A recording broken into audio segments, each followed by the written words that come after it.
Before religion and empires, Mesopotamia taught humanity how to remember. Where history first took shape. Long before nations, scriptures, or empires as we understand them today, there was Mesopotamia, a land stretched between two rivers, the Tigris and the Euphrates, in what is now modern Iraq. This region did not merely witness history, it invented the conditions that made history possible. Mesopotamia was not unified by blood or belief, but by geography and necessity. The rivers brought life through irrigation, but also destruction through unpredictable floods, forcing early communities to cooperate, plan, and record. Survival depended on organization, memory, and shared rules. In this environment, humanity crossed a threshold. People began to see their lives not as isolated moments, but as part of a continuous story. Mesopotamia became the place where experience turned into record, and memory turned into civilization. The geography that forced civilization. Mesopotamia's environment was both generous and brutal. Unlike the predictable flooding of the Nile, the Tigris and Euphrates were violent and irregular, capable of nourishing fields or destroying entire communities overnight. This instability demanded foresight. To survive, early Mesopotamians had to measure time, track seasons, store surplus, and coordinate labor across generations. These practical needs produced abstract thinking.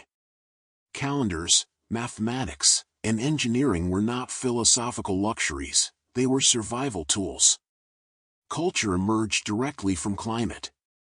Religion emerged as an attempt to negotiate with uncontrollable forces. Law emerged to regulate cooperation among thousands of unrelated individuals. Mesopotamia teaches us that civilization is not born from comfort, but from sustained pressure. Cities before nations. The first true cities in human history rose in Mesopotamia. Uruk, Ur, Lagash, and Kish were not simply large villages, they were complex systems requiring administration, specialization, and hierarchy. People no longer lived solely as farmers, they became scribes, priests, craftsmen, merchants, and rulers.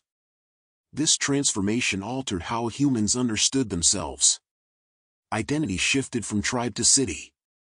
Loyalty was tied to walls, temples, and institutions. Cities required records: who owned land, who owed grain, who served which god. Bureaucracy was not a byproduct of power, it was its foundation. In Mesopotamia, the city became the engine of culture, inequality, innovation, and memory. Writing. Humanity learns to remember. Perhaps Mesopotamia's most profound contribution to humanity was writing. Cuneiform did not emerge to record poetry or philosophy, but to track goods, debts, and labor. Clay tablets preserved information beyond the limits of human memory. This changed everything. For the first time, laws could outlive rulers, contracts could bind strangers, and history could be consulted rather than reinvented. Writing externalized memory, allowing civilization to grow larger than any individual mind. Over time, writing expanded beyond administration to prayer, myth, science, and literature. The act of recording transformed human consciousness. The past became something that could be revisited, interpreted, and argued with. Mesopotamia taught humanity how to remember itself. Gods, fear, and order. Mesopotamian religion reflected the environment that produced it. The gods were powerful, unpredictable, and often indifferent, mirroring the rivers and the climate. Humans were created not as partners, but as servants to relieve the gods of labor. This worldview produced a culture focused on appeasement rather than moral perfection. Rituals, sacrifices, and omens dominated religious life. Yet within this system, Mesopotamians developed a deep sense of cosmic order. The universe operated according to principles that could be observed, calculated, and interpreted. Divination, astronomy, and medicine were early sciences born from religious inquiry. Belief was not separate from knowledge, it was the framework through which knowledge was pursued. Law as a cultural breakthrough. As cities expanded, violence and inequality increased. Mesopotamia responded with law.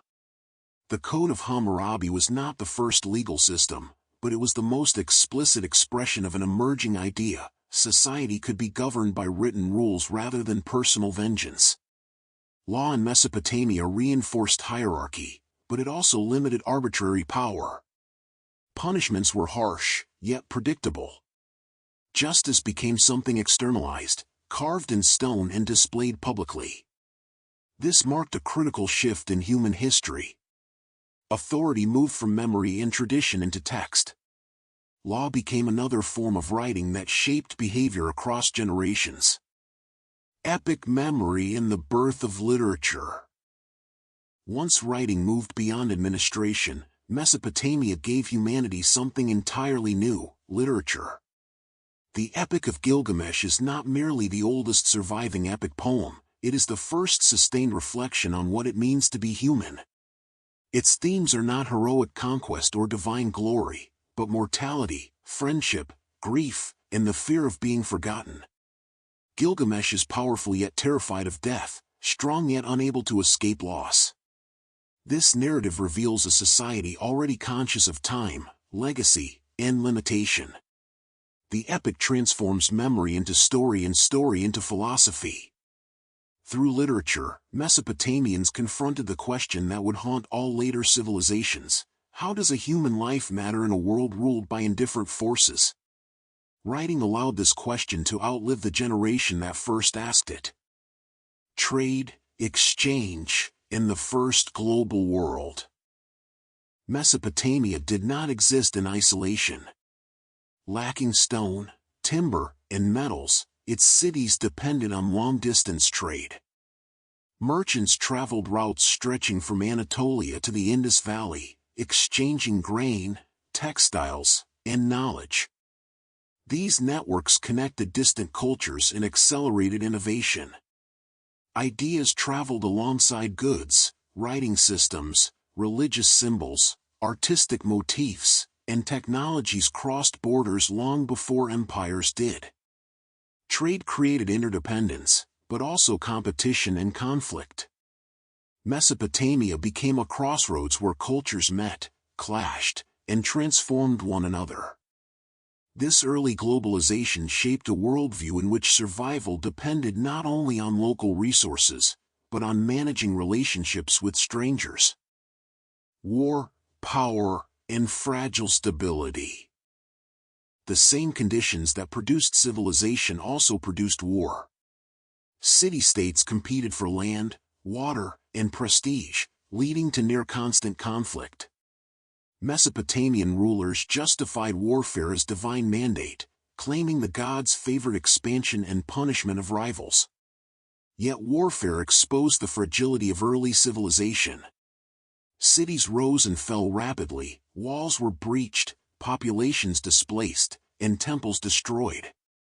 This instability reinforced the need for strong leadership and record-keeping. Victory was temporary, memory was permanent. Inscriptions glorified conquest, but the deeper cultural response was an obsession with order in a chaotic world. Power was never absolute, and Mesopotamians knew it. Knowledge as survival. Mesopotamia produced some of the earliest forms of systematic knowledge. Astronomy tracked celestial patterns to predict floods and seasons. Mathematics emerged to measure land, calculate taxes, and manage trade. Medicine combined ritual and observation, treating illness as both spiritual imbalance and physical condition. These practices were not abstract pursuits, they were survival strategies. Knowledge was sacred because it preserved order. Scribes became guardians of civilization, trained for years to master writing and calculation. Their work sustained the administrative, religious, and scientific life of the city. In Mesopotamia, knowledge was not democratized, but centralized, protected, and transmitted across generations. Collapse is a constant. No Mesopotamian empire lasted forever. Akkadian, UR3, Babylonian, Assyrian, each rose to dominance and collapsed under the weight of rebellion, invasion, or environmental strain. Collapse was not an exception, it was expected. This shaped a culture deeply aware of impermanence. Unlike later civilizations that imagined eternal empires, Mesopotamians accepted instability as a fundamental condition of life. Their myths reflect this reality, portraying gods who destroy as often as they create. Civilization was something to be maintained continuously, not assumed. The repeated cycles of collapse and renewal reinforced the importance of writing, law, and ritual as anchors of continuity. Mesopotamia's invisible legacy. Although Mesopotamian civilizations vanished, their influence did not. Later cultures inherited their systems, writing influenced alphabets, laws influenced legal traditions, myths shaped religious narratives, and city organization became a template for urban life. Even when later societies rejected Mesopotamian gods, they retained Mesopotamian ways of thinking. The idea that reality could be recorded, analyzed, and regulated through text survived every collapse. Mesopotamia did not conquer the future by force, it shaped it by invention. Mesopotamia in the world of the Bible. The Bible did not emerge in a vacuum. Many of its core ideas were shaped in direct dialogue with Mesopotamian civilization. Stories of creation, flood, kingship, law, and exile all reflect a shared cultural environment. The Mesopotamian flood narrative in the Epic of Gilgamesh predates the biblical account by centuries, yet the differences are revealing. In Mesopotamia, the flood is the result of divine annoyance, humanity survives by accident. In the Bible, the flood becomes a moral event, framed around covenant and responsibility. This shift represents a cultural reaction, not a denial of influence. Biblical authors inherited Mesopotamian narrative structures but redefined their meaning. Mesopotamia provided the language of myth, later traditions rewrote its purpose. From many gods to one moral authority. Mesopotamian religion accepted a fragmented universe ruled by competing divine powers. The biblical worldview emerged as a rejection of this instability. Where Mesopotamian gods were unpredictable, the biblical God was singular and morally consistent. This theological shift was also political. A single moral authority undermined the divine legitimacy of empires and kings. Law was no longer the gift of a ruler, it was the command of a transcendent source. Yet this innovation was built upon Mesopotamian foundations, written law, covenantal thinking, and historical memory. Monotheism did not erase Mesopotamia, it reorganized its legacy around ethics rather than appeasement. Exile, memory, and cultural survival. The Babylonian exile was a turning point in biblical history, and it unfolded in Mesopotamia. For the Israelites, exile forced a confrontation with the same question Mesopotamians had faced for millennia: how does a culture survive loss? The response was writing, compilation, and reinterpretation of tradition. Sacred texts became portable homeland. This strategy was not new, Mesopotamia had perfected it long before. Exile transformed the Bible into a literary monument of survival, echoing Mesopotamian methods while redefining their meaning. Memory became resistance. Text became identity. Why Mesopotamia still matters. Modern society still operates within frameworks invented in Mesopotamia. We trust written contracts, follow codified laws, organize cities bureaucratically, and record our lives obsessively. These habits feel natural, but they were radical innovations born from crisis. Mesopotamia proved that memory could outlast destruction, that systems could replace lineage, and that knowledge could stabilize chaos. Every archive, database, and constitution carries a distant echo of clay tablets pressed into shape thousands of years ago. Mesopotamia is not ancient history, it is the architecture of the present. Final reflection, the first human mirror. Mesopotamia was the first civilization to look at itself and record what it saw. Its people did not imagine perfection, they documented fear, failure, ambition, and longing. They accepted that gods could be unjust, that cities could fall, and that death was unavoidable. Yet they refused to let experience vanish. Through writing, law, myth, and ritual, they built a mirror in which humanity could recognize itself. Every later civilization inherited that reflection. To study Mesopotamia is not to study strangers, but to encounter the earliest version of ourselves, already asking the questions we still cannot escape.